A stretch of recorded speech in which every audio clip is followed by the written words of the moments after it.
think first what we wanted to talk about was just how important the Reserve Command is, because I don't think a lot of people understand how far it reaches. I mean, it goes all over the world. It's not just Robins-centric.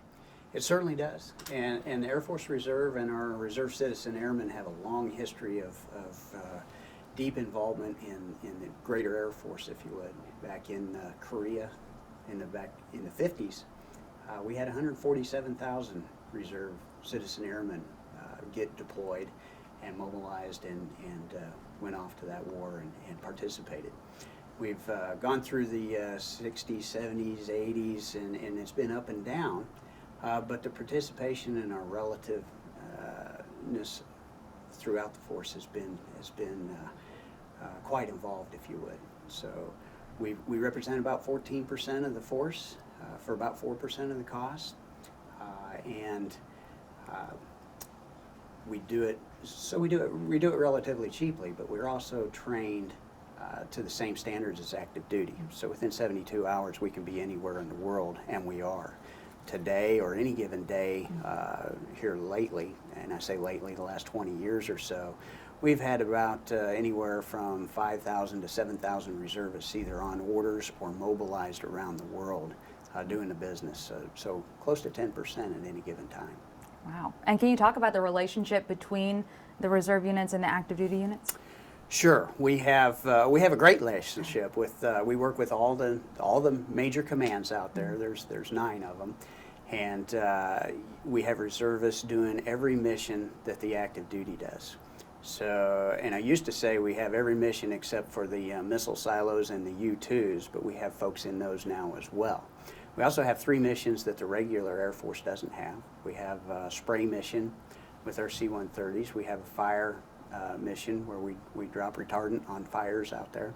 And then we have the hurricane hunters that are very, very busy at certain times of the year, but they train and are ready all year long. And like you said, I mean, these civilian airmen are working right alongside active duty. They certainly are. And when they're deployed, they're embedded. Sometimes we have associations, whether we call them active associations, where we own the iron and the regular Air Force provides manpower. We have classic associations where the regular Air Force owns the iron and we provide manpower, and we train together, we deploy together, and just take care of the world's business together. And how does the reserve kind of fit into the overall mission of the Air Force? The overall mission, we have taskings just like regular Air Force, where we are called up and our units are ready. They deploy and they go over and perform their missions, whether that's air refueling missions, fighter missions, those kind of things. They do that side of the house. We also, on the training side of the house, we integrate with them in a pretty unique way, in that if you were to ask anybody about the reserve what their greatest attribute is, it's experience. We're a little older, we've been around a little while, so we have people that have been working on not just airplanes, but probably that airplane for 15, 20 years. So we integrate with the active duty. They'll send mechanics in. We have the older folks that are able to do some instruction, some teaching, and mentoring. We do the same thing with our aircrew force, and with just about everything from our firefighters to our civil engineers to our personnelists. We're that way in just about every aspect of what we do. And pilots as well. Most definitely pilots. On the Combat Air Forces side, we call it the CAF. We are horribly short on pilots. Well, we're horribly short on pilots worldwide, but the Air Force is definitely short, and our fighter forces are in a critical way. What we have been able to provide are jets with experienced pilots to do the training and maintenance, so that we can get these regular Air Force numbers up, and we get them up much quicker than what they can on the regular Air Force side.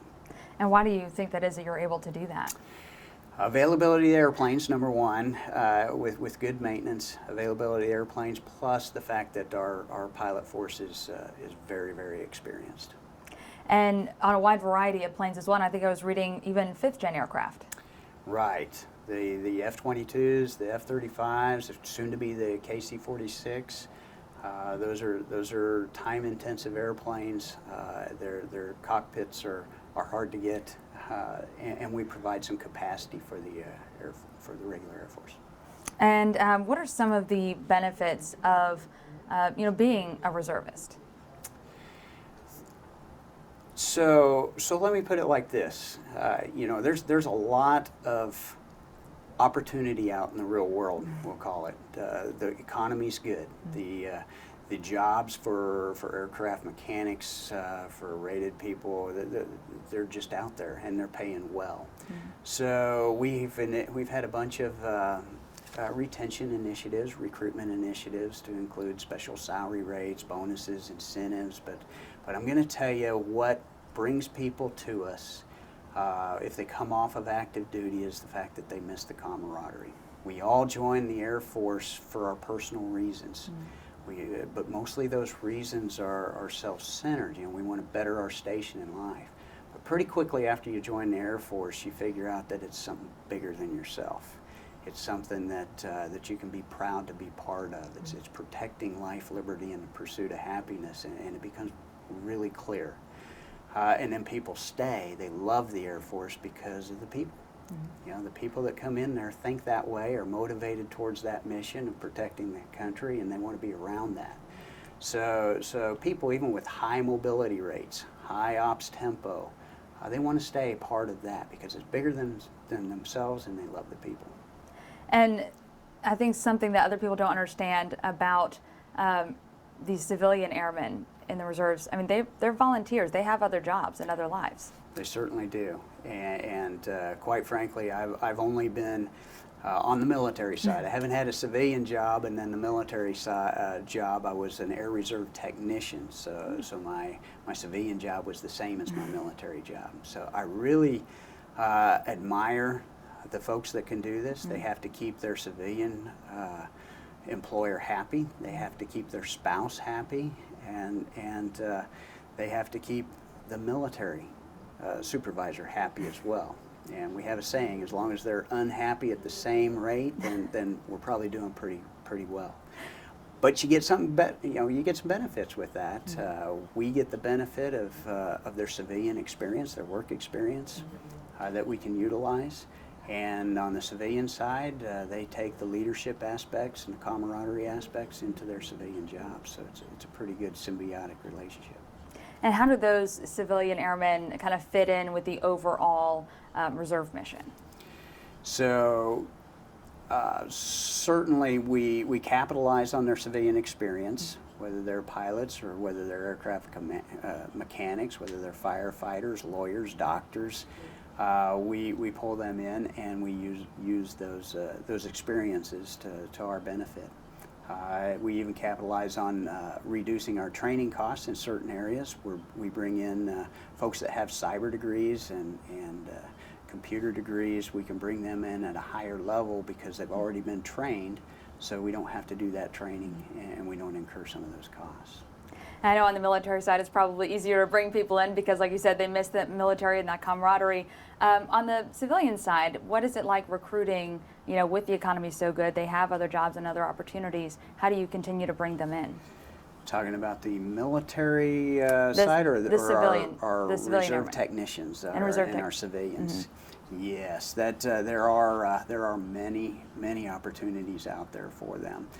So we have challenges that we've had to work through. So we have special salary rates. We have recruiting, retention, relocation incentives for these folks so that they can get their pay somewhat closer. We're not going to match a lot of times the civilian industry, but then again, like I said, they're part of that camaraderie too. They're part of something bigger than themselves too, and I think they take a lot of pride in that. And here, this is the headquarters. This is Reserve Command. I mean, that's a big deal, especially to have it here in Warner Robins in Central Georgia. What is a relationship that you all have with Robins and with the surrounding community? Awesome partnership, very, very good partnership. Of course, our main mission here is to take care of our reserve citizen airmen, but we mix with the 78th. We can never do as much for the 78th as they do for us. They're a great host. They provide for all of our needs, and every now and then we're able to provide them with some expertise, if you will, some volunteer work, some manpower, if you would. But really, we try to support them where we can. But they give us more than we give them. That's for sure. And then the greater community is awesome. They have great support for this base and for Air Force Reserve Command. We attend the breakfasts. We attend the council meeting. We attend everything together. It's like a big family out there. And we have our folks. We're hearing stories all the time of them providing, volunteer work, money, those kind of things at the different events in the community. So it's a great relationship. And how vital is a great relationship like that, to continued success? It's critical. If the community doesn't support the military and doesn't support the activities that the military have, it can make the work environment degrade. It can make it to where it's not fun to go into work. We are part, being citizen airmen, reserve citizen airmen, we are part of the community. We have teachers, doctors, plumbers, lawyers, car mechanics out in the community there. So they're part of the community, and they see and hear everything that's going on. So they need that support because they're part of that support to come into work. And what exactly goes on here at Command? What are some of the main jobs and functions of the Command headquarters? Okay, so we have wings all over the country, units all over the country that are in every mission around the country. So we really provide oversight, advocacy, and policy in order to enable those units out there to provide combat-ready forces. Because that is our main job, is to provide combat-ready forces so that the combatant commands can fly, fight, and win. And we support that, whether it's providing resources such as manpower or funding or policy guidance. Those kind of things are what we look for to provide them so we can do our mission. And right now, have you seen kind of an increase in workload for the reserves, or is this kind of a slow time for you all? The operations tempo is certainly high right now. We know it's very high, and there's some mitigation efforts. We're trying to get rid of some of the additional duties, and we're trying to lay in a little bit more full-time support in areas where it's taken the time away from a reservist who needs to do training. If they're doing something other than training, then we're kind of wasting their time. So we're trying to mitigate those things because the demand from the combatant commanders is pretty high right now. There's a lot going on in the world that we're part of. And can you go a little bit more into some of those efforts to reduce the workload? Sure. We are putting in full-time support to do travel vouchers, to do different paperwork that our folks have to come in and do on what we call UTAs, unit training assemblies. They come in on the weekend. They're there on the weekend to do their shooting the gun or learning how to change tires on an airplane, or learning how to run personnel processes. And if they are having to worry about travel vouchers or lodging or their orders that get them there and back, then they're not able to do those kind of training items. So we're trying to take those away. There's also we've given a lot of authorities to our commanders to prioritize, and this came from Chief of Staff of the Air Force right on down to commanders. They're able to prioritize workload and training schedules. So if they have something that doesn't, or if we somehow press a requirement down to the lower levels that doesn't have anything to do with providing combat-ready forces in their view, then they can prioritize that right out of their life and move on with the training they feel they need to get their folks ready to go to war. And do you think that those efforts are going to help in the long run too with bringing in more people and recruiting more people? I do.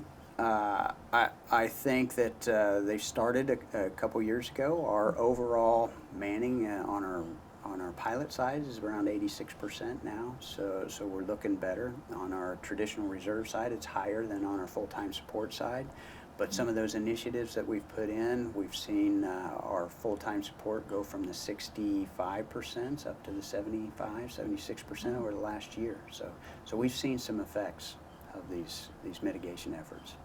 And in a time like this where you all are called to do so much, like you said, this is a busy time for you all. How do you keep your current employees and keep morale up and keep them, wanting to come back? Keep them wanting to come back. They're amazing people. That's all there is to it. They, for the most part, they want to serve. They want to come in and do the job, and like I said, be something part of something that's greater than themselves. And so that's a lot of motivation all by itself. To be part of something greater than yourself really gets the blood moving. And if we can take away some of these additional duties and get them practicing for the job that they were hired to do, I found you can work people 12 hours a day, 7 days a week if it's what they were hired to do and they feel like it's getting something done towards a goal or a mission or a desired end state, then they're happy to do that. So there's a lot of leadership involved in keeping people motivated and happy to come to work. And one thing I definitely wanted to chat with you about a little bit was the hurricane hunters. We do have hurricane season, a month and a half or so away. What does some of that preparation look like? Right. So the hurricane hunters are very busy. During hurricane season, that's where it really ramps up. But they fly all year round. They do training all year round, and they practice and they bring new crew members on for a very, very intense mission, if you will. I'm not sure I would get on that airplane and fly through what they do, but they're very professional and they're well trained to do it. They fly the winter storm. They have weather recon all year round, and they use those flights, those sorties to train the new folks and build up their competencies, if you will.